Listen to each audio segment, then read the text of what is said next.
You are listening to the global network of podcasters dedicated to the pharmacy profession. Welcome to the Pharmacy Podcast Network.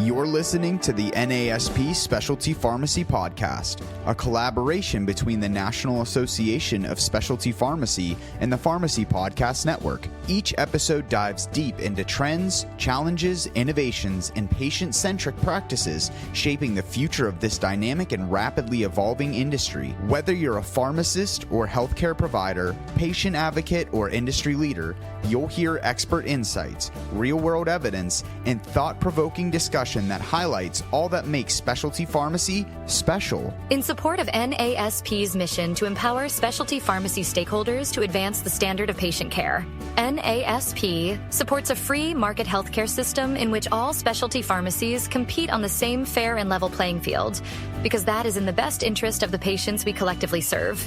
NASP is committed to working with all stakeholders and policymakers to ensure that all patients have access to the life-saving medications they need and the high-touch patient care and support services they deserve from the pharmacy of their choosing. Hello, my name is Sheila Arquette, and I am the President and CEO of the National Association of Specialty Pharmacy. I am delighted to welcome my special guest, Nico Kernick, to this episode of the NASP Podcast.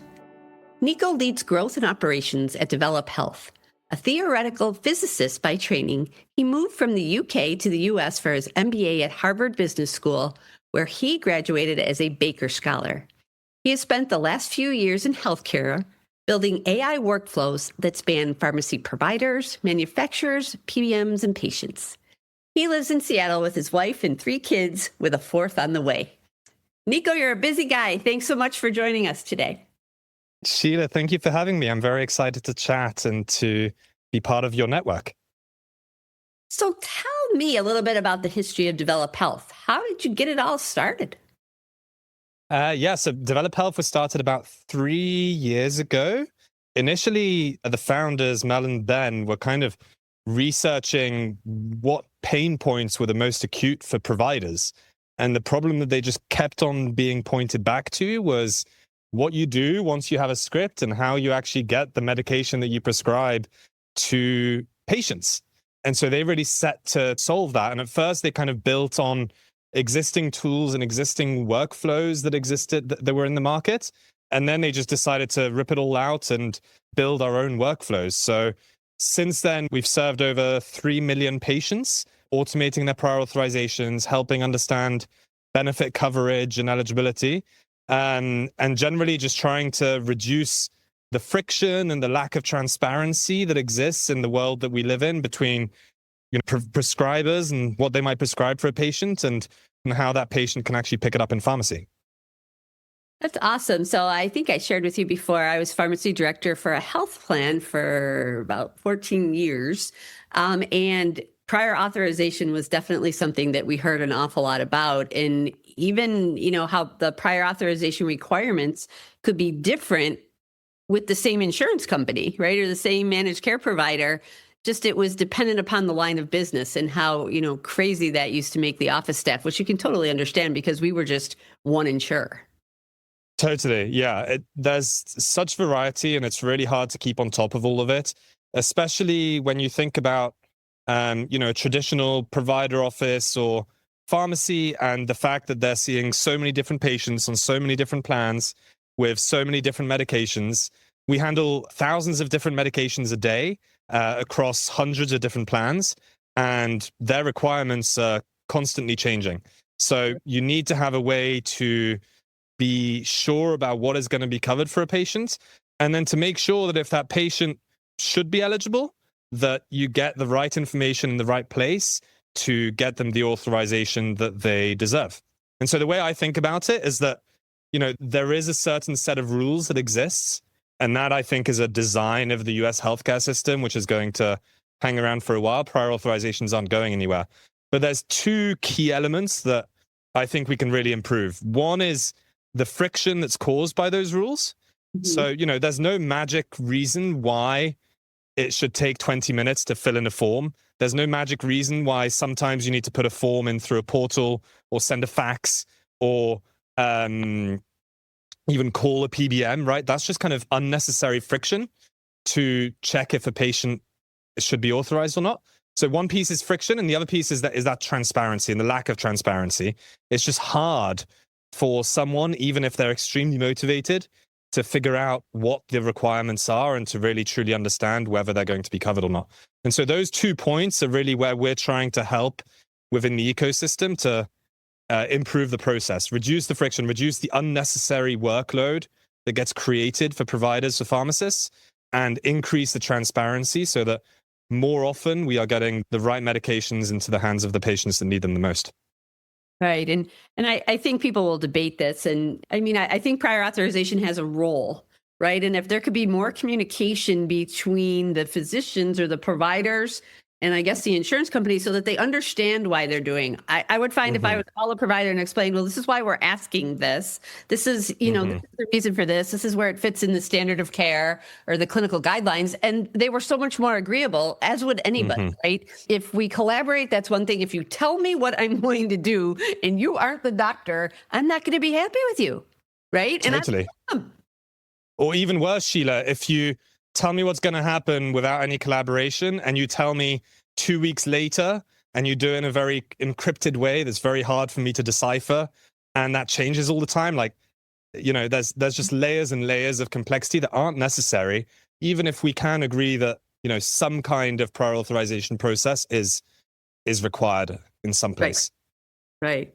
Absolutely. So how did specialty pharmacy end up being such a natural fit for what you built?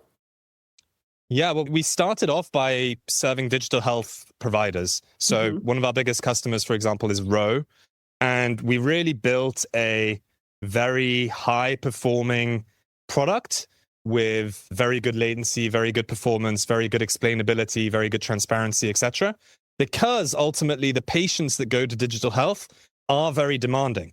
They're, you know, young, very internet savvy, very LLM-enabled patients that expect to get things very fast and expect to have clear communication and transparency through it. And so we built all of these workflows from the inside out in a digitally and AI native way and have had them going at full scale now for a couple of years.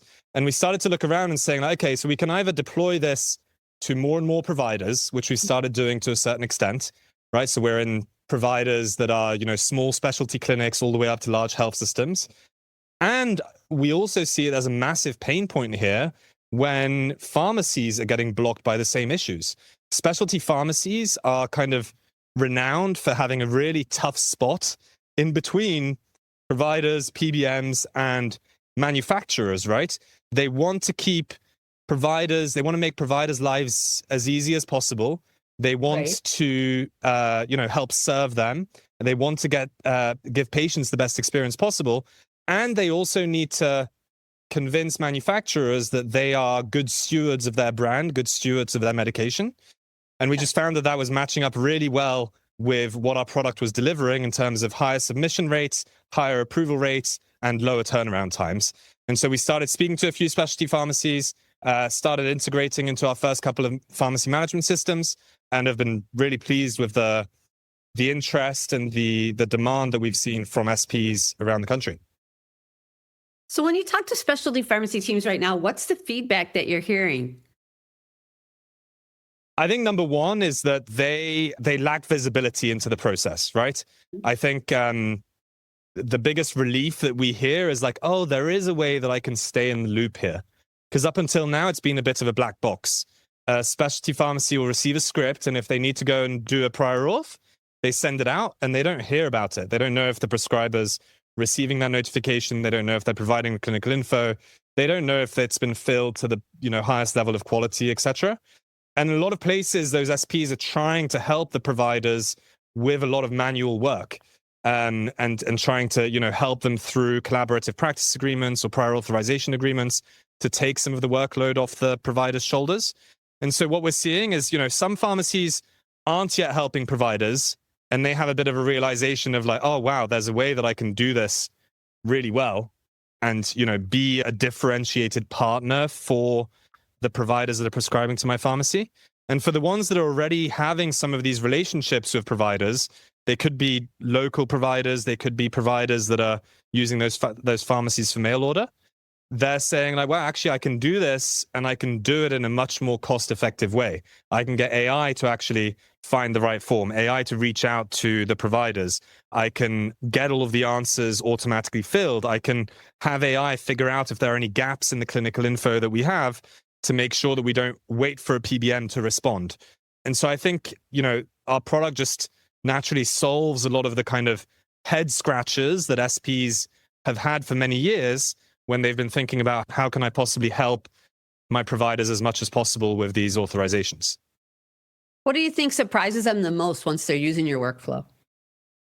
Is it like how much the tool can do? Is it the use of AI? Is it how much simpler it makes it, or reduction in time it takes? I think the breadth of the applicability of this tool is very surprising. And it's not a tool that, has a partnership with one or two PBMs. It's not a tool that's been written with code in a deterministic manner for one or two medications. It's a tool that can handle 100% of medications under the pharmacy benefit for 100% of PBMs through any submission channel. And that's really game-changing to know that, you're not using a tool that's going to pass you the difficult edge cases. You're using a tool that's going to handle 100% of volume and really take that workload off the pharmacy's shoulders and off the provider's shoulders. And that's a big relief, because a lot of the existing tools out there will help with some of the easy ones. But then when there's, a local Medicare plan that needs a different flow, the tool's going to fall short, and the pharmacist or the provider is going to be left to their own devices.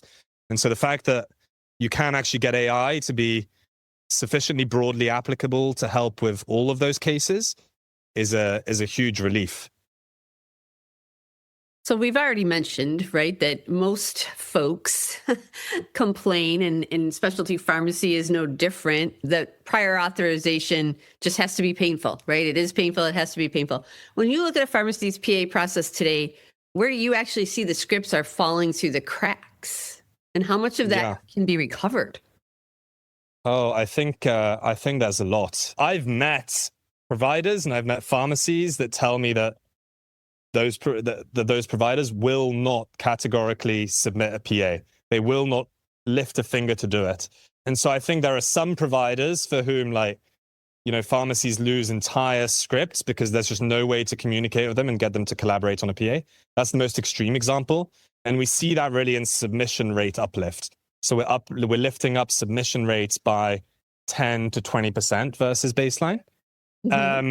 That's a huge one. I think that the second one, where there's just a lot of failed scripts or failed PAs, is in not having the right intelligence and the right filling of the PA up front. So I think when you have a tool that's effectively doing thousands of PAs a day, you can think about it as a really wise nurse that has learned over decades how to fill in a particular PA and what the PBM requirements are, and what they're going to ask for down the road. And the fact that we know that, the fact that we can draw attention to gaps that there might be and do that up front, means that we're going to get a lot more approvals from the get-go. That just brings more scripts that can be filled. And it also just avoids the scenario where you have to ask a prescriber to write an appeal or to do a resubmission, because you're sort of taking care of a lot of those issues up front. So I think, we're submitting more, we're getting more first pass approvals, and we're also making the appeal process very easy if we do have to go there, so that if it's a good idea, more providers are actually going to do it, rather than just say no thanks, this is too difficult, I'm just going to give up. I can't believe that, though, that they say I'm not going to submit that. Totally, yeah. I distinctly remember Assembia meeting a pharmacy. They said, I have 3 or 4 providers who will not touch a script if I tell them it needs a PA. Oh my gosh, that's crazy. Yeah. So a lot of pharmacies would love to fix that friction we talked about, right? That PA friction with their prescribers. But they are worried about who's allowed to touch the submission, and then how does the prescriber retain control? How do you handle that fine line between helping the pharmacy and keeping the provider where they need to be? Yeah. So we first off focus on making sure there's enough transparency throughout the whole process. So we're always keeping the prescriber in the loop about what's happening. They've always got full visibility into what gets used from their EHR, how things are filled in. They can always edit anything. They get the final submission rights. Now, they can also sign a prior auth agreement directly with the pharmacy, and that's between the provider and the pharmacy in the same way as if it wasn't using our tool.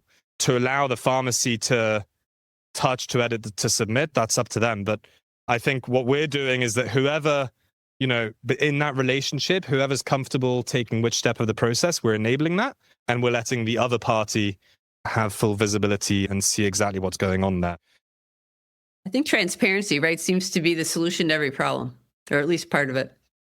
Honestly, I think it's a big part of it, setting expectations and making sure there's transparency. It sounds very simple, but it's something that's hard to do at scale because there are so many moving parts. Like when we run a PA, right, we're contacting the PBM, we're contacting the provider, we're contacting the pharmacy, we're going into an EHR, we're going into a PMS, and just getting all of that data into a place where it can be communicated to the different parties in a streamlined, useful way is difficult. You want full transparency, but you don't also want to spam the patient with like every single useless detail about the PA, even if you might have 100 million details. So AI is incredibly good at that because it can understand the purpose and the intention behind each step. It can look across a huge swath of data very, very fast. It can be, very intelligent consistently across thousands of submissions a day. And just like having that layer that's kind of controlling the data flow allows kind of consistent, intelligent transparency. So GLP-1s have flooded specialty and mail order pharmacies with prior auth volume that a lot of teams weren't staffed or ready for. What are you seeing on those specifically? And does the approach hold up when a pharmacy is drowning in that kind of volume? Yeah. AI is best when you put it at high volume, I would say. So absolutely. I mean, we cut our teeth on GLP-1s. Customers like Ro are obviously super focused on GLP-1s. So we've got a lot of experience of submitting across different GLP-1s, across different plans, government, commercial, et cetera, et cetera. So we're very much trained up to be able to do those extremely well. And I think you're absolutely right that there's a huge volume of them. Sometimes we'll hear from pharmacies they don't get the best margins on those, which is, a fair complaint. But I think what we're typically trying to do here is reduce the friction that the provider sees generally in prescribing so that they prefer a certain pharmacy and then send more scripts. So it's not really about specifically the scripts that need a PA and their margin necessarily. It's about making the overall experience easier for people so that you become a pharmacy of choice, so that you remain a pharmacy of choice. And helping out with GLP-1 volume is going to be the biggest burden that you can remove from any of the providers that you're working with. Sure. So like a provider satisfaction tool. Yeah, right? Exactly. It's like, hey, as part of our relationship working with you, provider clinic, we're going to be taking this workload off your shoulders. Right. Everybody loves that. Everybody loves that. If I'm a pharmacy leader listening to this discussion and I like what I'm hearing, what does getting started with Develop Health actually look like? So, for example, how much has to change on my end and how quickly would my team feel the difference? Yeah, it's very quick and easy to try, right? Because you don't have to rip out any systems. You don't have to even really change workflows. Like what you can do is just decide how many. You could try, 10 PAs a day if you wanted, or 1 PA a day or 100 PAs a day, and just kick those off with us. We can get you set up literally overnight and see and get feedback from your providers on how they find the experience. And if we find that providers love it, then we can help you scale to more. Once we really want to scale, the key is to integrate with the pharmacy management system. And we've got a few of the big ones already integrated. And that means that we can then kick off automatically. But in terms of testing out, it's really an overnight switch on. Go to our website, book a demo. We can get you on overnight and you can test out the tool. We're also actually offering for NASP members a month free of prior authorization. So there's no implementation fee. There's no build out fee. There's nothing you even need to install on your computer. It's really kind of as simple as going to a web page and kicking off a few scripts on our tool once we've signed a BAA. And then we can show you the impact on your providers and on your workflows. Awesome. Nico, what's that website that they should go to request the demo? develophealth.ai/pharmacies or just develophealth.ai. Awesome. We're also going to be, Sheila, yes, as you know, at the Inspire conference in September. So we're really looking forward to speaking to people there. And if you want to speak to us live in person, then feel free to ping me. I'm Nico at develophealth.ai. And we can chat and set up time to meet there in person as well. Well, awesome. I can't wait to meet you in person. Yeah, it's going to be fun. I'm looking forward to it. Well, thank you so much for chatting with me and sharing this very timely and very valuable information. Thank you, Sheila, and thanks to your team. You've all been awesome to work with. As a reminder, NASP corporate members are invited to be my guest on one complimentary podcast per year. For more information about this or other NASP membership benefits and events, please feel free to reach out to membership@naspnet.org or visit our website at www.naspnet.org. Until next time, have a great day.